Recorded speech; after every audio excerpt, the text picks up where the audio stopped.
Have you ever felt that sinking realization that despite being the first person to show up and the last to leave, you are somehow the most invisible person in the room? Perhaps you've noticed that the more you say yes to every favor, the less people actually thank you for them. You are exhausted, drained by a world that seems to take everything you offer while offering nothing but more demands in return. You believe that your availability is a sign of your kindness, but the world treats it as a sign of your worthlessness. This is the brutal paradox of human psychology. The more accessible you are, the less value you hold. We do not crave what is abundant. We crave what is rare. Let us look at the life of a man named Elias. Elias was a master of the open door. In his architectural firm, he was the guy who stayed until midnight to fix a colleague's rendering. In his friend group, he was the one who drove across the city at 2 a.m. because someone needed a shoulder to cry on. He was reliable, he was kind, and he was completely and utterly ignored. When promotions came, they went to people who were harder to read and more commanding. When his friends planned trips, they assumed Elias would just come along, or they forgot to ask him altogether, knowing he'd be there whenever they eventually called. Elias was a public utility, like tap water. No one thanks the tap for running until the day the pipes go dry. One rainy Tuesday, Elias sat in his office, staring at a thank you note on a colleague's desk. The note wasn't for him. It was for a consultant named Julian, who had spent exactly 45 minutes in the office, offered 3 sentences of advice, and left. Julian was expensive. Julian was rare. Julian didn't answer emails after 5. And yet, the entire office spoke of Julian with a hushed reverence that Elias had never experienced in 10 years of service. That was the moment Elias realized he wasn't suffering from a lack of talent. He was suffering from an excess of availability. He decided then that the old Elias had to die so that a more valuable man could be born. That transformation began not with a shout, but with a silence. The following morning, a junior designer named Sarah walked into his office without knocking, dropping a stack of blueprints on his desk. She didn't even look him in the eye. She just told him she needed the corrections by noon. In the past, Elias would have smiled, made a self-deprecating joke, and started working immediately. This time, Elias did nothing. He didn't look at the blueprints. He didn't look at Sarah. He continued reading the document in front of him for exactly 10 seconds, a silence so long it began to feel heavy. When he finally looked up, his gaze was calm and level. He didn't apologize. He didn't explain. He simply said, "I have other priorities today. You'll need to schedule a time if you want my review." The shock on Sarah's face was almost comedic. She stammered, mentioning the deadline. But Elias simply returned his gaze to his work. He had introduced the first law of high value. Access must be earned. By refusing to be a convenience, he forced Sarah to see him as an individual with his own agency. He was no longer a tool she could pick up and drop at will. He was a gatekeeper of his own time. In the weeks that followed, Elias began to master the architecture of distance. He stopped replying to texts within seconds. He stopped filling every silence in meetings with nervous explanations. He realized that the human brain is a thin slicer. It makes rapid judgments about status based on how much space you take up and how much energy you project. He started walking slower, as if he owned the floor beneath him.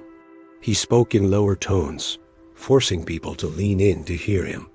He was creating a psychological price hike. The firm was working on a massive skyscraper project, the kind of career-defining work Elias had always dreamed of leading. In the past, he would have begged for a seat at the table, offering to do all the grunt work just to be included. This time, he did the opposite.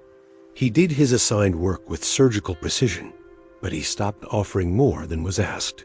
When the project lead, a stern man named Marcus, asked Elias why he hadn't been pitching in as much, Elias didn't flinch.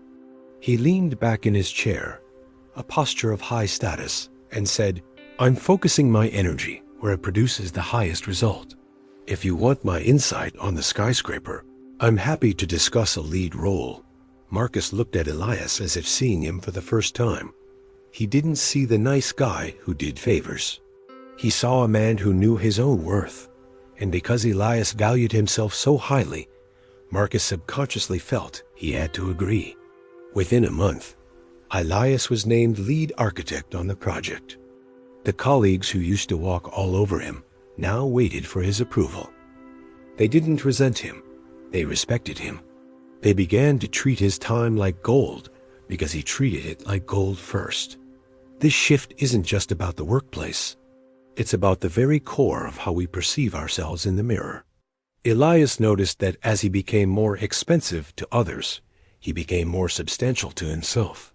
He no longer felt the gnawing anxiety of needing to be liked.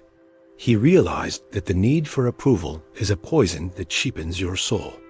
Every time you fish for a compliment or apologize for a boundary, you are telling the world that you are on sale. You are telling them that your identity is dependent on their validation. One evening, one of his old friends called him. This was the friend who only called when he needed a ride to the airport or a loan he'd never repay. In the old days, Elias would have jumped at the chance to be a good friend. This time, Elias looked at the phone and felt nothing.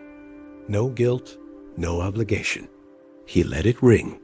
He didn't call back until the next day, and when he did, he kept the conversation brief. He didn't offer a ride. He didn't offer money. He offered a polite, "I hope you figure that out." The friend was silent, confused by the new frequency Elias was vibrating on. That friend eventually stopped calling, and Elias realized that was exactly what needed to happen. When you raise your price, you lose the people who are only there for the discount. The beauty of becoming expensive is that it creates a natural filter for your life. It clears out the noise and leaves only the signal.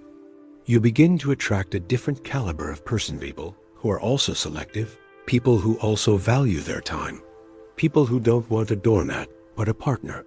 Elias found himself invited to dinner by Marcus, not to talk about work, but because Marcus found his presence interesting. He was no longer the guy who was just there. He was a person of impact. To become expensive, you must be willing to endure a period of isolation. When you first stop saying yes, people will call you selfish. They will say you've changed.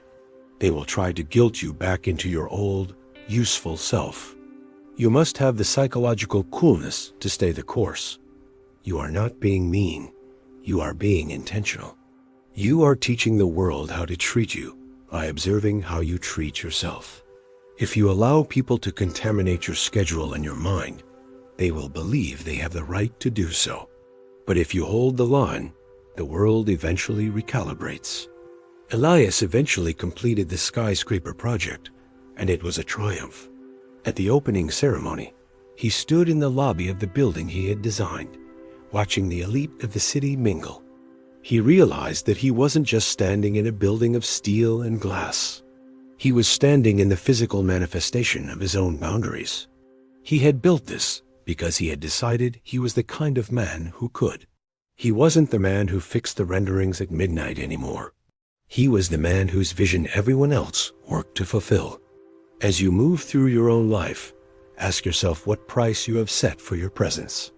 If you are feeling used, if you are feeling invisible, it is because you have made yourself too easy to obtain. You have ignored the Machiavellian truth that reputation is a weapon, and scarcity is the whetstone that sharpens it. Stop being everywhere. Stop answering every call. Stop justifying your existence to people who haven't earned a seat at your table. The transition from available to expensive is the hardest journey you will ever take because it requires you to bury the person you thought you had to be. But on the other side of that death is a life of authentic power. You will find that you don't need to shout to be heard. You don't need to plead to be loved. You don't need to work yourself to the bone to be valued. You simply need to be rare. The world is a mirror. If you act like a commodity, it will trade you away. If you act like a treasure, it will protect you. The choice is yours, but remember, nobody pays for what is easy to get. From this moment on, let your yes be a rare gift and your no be a firm wall. Watch how the world shifts when you stop begging for a place in it and start building a world of your own. If this story resonated with you and you are ready to stop being the discount version of yourself and start engineering your true value, then you belong here. We dive deep into the mechanics of the human mind to help you reclaim your power and navigate the complex games of life. Join our community and subscribe to Deep Mind. Together, we will master the art of the expensive soul.